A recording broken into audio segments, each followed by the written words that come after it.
Hey, what's up guys? So, ni-check-in day ko ana sa CNL Suites Inn Hotel sa Dumaguete City kay ganahan ko mapahaway kina ko'y appointment pagkaugma, no?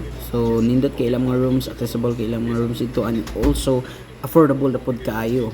So, ni kuan ra ko sa was good for one person. So, okay na jud kay kina sa exclusive nga CR and bathroom.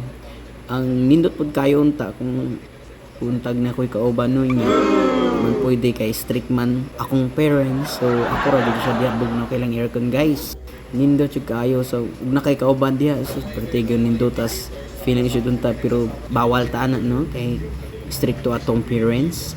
So nindot kay lang baga kay lang foam guys, no, limpyo kaayo, napa sila telepono if ever na kay mga emergency nga tuyo sa front desk or na kay mga pangutana or else magpa-deliver ba kag food, so naa kayo, no, makakuan dayon kanila.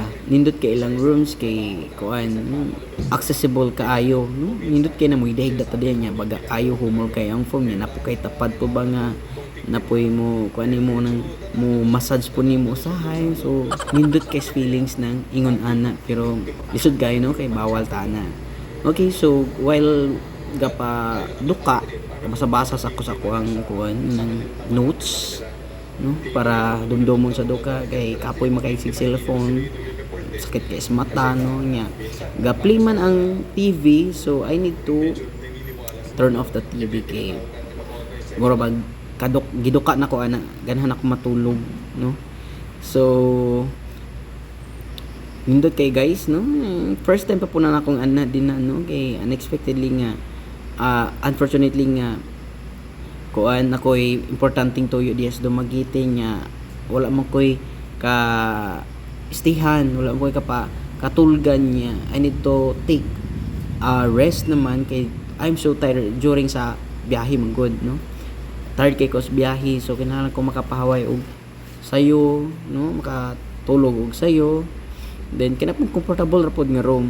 So muna siya nindot kay ilang CR, no, with ang ilang CR din na po'y bathroom, no, nindot kayo affordable ra pod kay siya guys. So kung mo na mo riyas Dumaguete, bisitaha lang ang ilahang building diha at kontra kay na dapin ra kay na sa highway.